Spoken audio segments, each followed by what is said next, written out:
दोस्तों, भले ही 30 साल तक मुख्तार अंसारी साहब को लेकर के भारतीय जनता पार्टी हो, चाहे भारतीय जनता पार्टी का आईटी सेल हो, या यूं कहें कि भारतीय जनता पार्टी की गोद में खेलने वाली गोदी मीडिया ही क्यों ना हो, जिस तरीके की खबरें मुख्तार अंसारी साहब और उनके परिवार को लेकर के चलाती हुई दिखाई दी, वो आवाम ने और मुख्तार अंसारी साहब के जाने के बाद जो आईना दिखाया है भारतीय जनता पार्टी को, गोदी मीडिया को, ये तस्वीरें लगातार चर्चा का केंद्र बनी हुई है। जहां एक तरफ मुख्तार अंसारी साहब को लेकर के माफिया, बाहुबली, डॉन, आतंकवादी, न जाने क्या क्या शब्दों का इस्तेमाल नहीं किया गया, आज वही मुख्तार अंसारी साहब के जाने के बाद वहां की आवाम ने बता दिया कि वो हमारे लिए मसीहा थे। और इसी के चलते जो है हर राजनेता आज मुख्तार अंसारी साहब के घर लगातार पहुंच रहा है। चाहे बात बैरिस्टर असदुद्दीन ओवैसी साहब की जाए, चाहे बात की जाए अखिलेश यादव की, जहां अखिलेश यादव से बार बार ये सवाल पूछा जा रहा था कि आखिरकार क्यों नहीं अभी तक मुख्तार अंसारी साहब के घर गए, और क्यों नहीं अखिलेश यादव डॉक्टर शफीकुर रहमान बर्क साहब के जनाजे में शामिल हुए, क्यों नहीं मुख्तार अंसारी साहब के जनाजे में शामिल हुए। आज वो पल भी आ गया जहां मुख्तार अंसारी साहब के घर अखिलेश यादव उनके परिवार से मिलने पहुंचे हैं। पहले इस वीडियो पर नजर डालिए।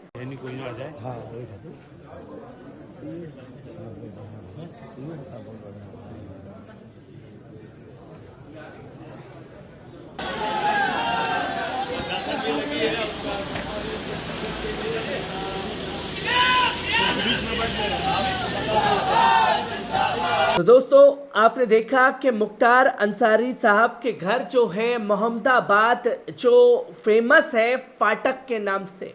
वो फाटक जहां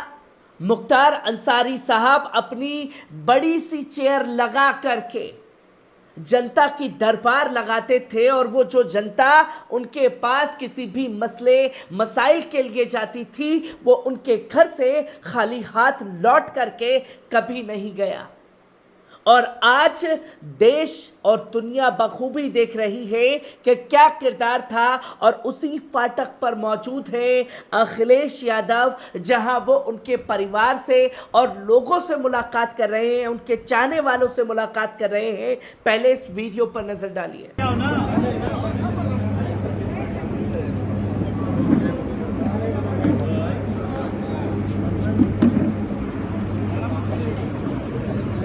बैठ जाओ भैया, अरे बैठो,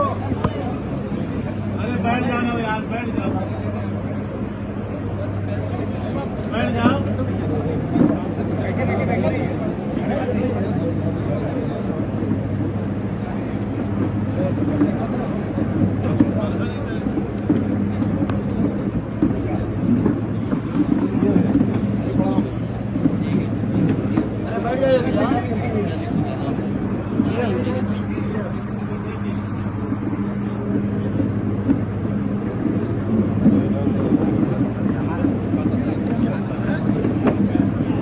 आपने देखा कि अखिलेश यादव का पहुंचना भारतीय जनता पार्टी के खेमे में खलबली जरूर मचा रहा है, और एक आईना, एक मैसेज अखिलेश यादव ने बखूबी दे दिया है कि जो सॉफ्ट हिंदुत्व और हार्ड हिंदुत्व की पॉलिटिक्स की जा रही है, वो अपने उसूलों पर इसी तरीके से चलेंगे, चाहे भले ही कितने ही सवाल क्यों ना खड़े कर दिए जाए। क्योंकि लगातार हम भी अपने चैनल के माध्यम से ये सवाल कर रहे थे कि अखिलेश यादव क्यों नहीं मुख्तार अंसारी साहब के परिवार से मिल रहे हैं, क्यों नहीं उनके घर पहुंचे। तो मुख्तार अंसारी की मौत के बाद कई बड़े नेताओं ने गाजीपुर आने का सिलसिला जारी है। इसी कड़ी में आज समाजवादी पार्टी के मुखिया अखिलेश यादव गाजीपुर पहुंचे, और इस दौरान उन्होंने अंसारी परिवार के घर फाटक का भी दौरा किया और उनके परिजनों से मुलाकात की। कहा जा रहा है कि अखिलेश मुख्तार अंसारी को श्रद्धांजलि अर्पित करेंगे। मुख्तार अंसारी की 28 मार्च को जेल के अंदर हत्या कर दी गई थी। जहां परिवार हत्या का आरोप लगा रहा है तो वहीं मीडिया और सरकार इसे कार्डियक अरेस्ट की वजह से निधन बता रही है। वहीं सपा प्रवक्ता फखरुल हसन चांद ने कहा कि सपा गाजीपुर प्रत्याशी अफजाल अंसारी के भाई की जिस तरीके से मौत हुई है उसके बाद सपा अध्यक्ष परिवार को सामना देने पहुंचे हैं, जो देश की जनता के हर दुख सुख के साथ खड़े रहते हैं।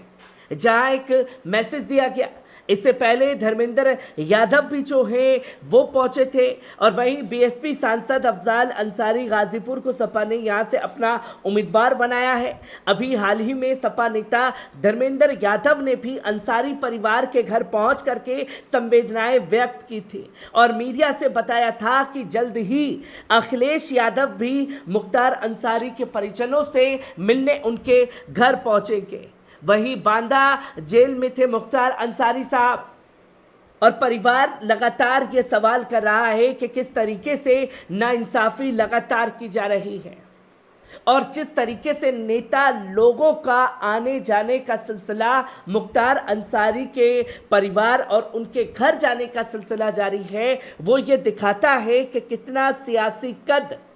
बड़ा हो चुका है मुख्तार अंसारी के परिवार का, जिन्हें नजरअंदाज कोई भी सियासी पार्टी नहीं करना चाहती, जिसके चलते हर कोई इस परिवार के साथ उनके दुख में कंधे से कंधा मिला करके खड़ा हुआ है। क्योंकि इससे पहले हमने देखा था कि कैसे मुख्तार अंसारी साहब का केस जब अपर अदालत में पहुंचा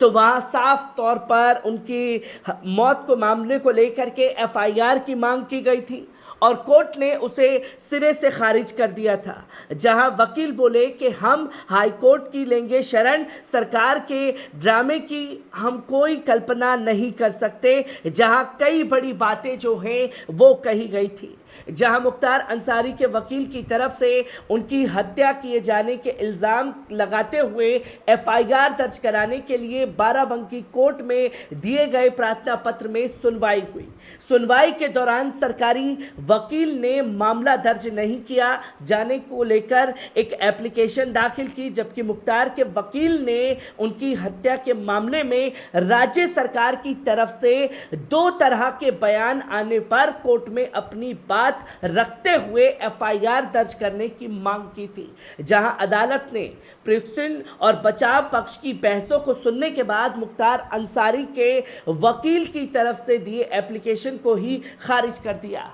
जो चीजें लोगों के सामने आई, वहीं मुख्तार अंसारी के वकील रणधीर सिंह सुमन ने बताया कि स्पेशल एमपी एमएलए कोर्ट के एडिशनल सेशन जज कमलकांत श्रीवास्तव ने मौत के मामले में फास्ट इंफॉर्मेशन रिपोर्ट दर्ज कराने के एप्लीकेशन को खारिज कर दिया था।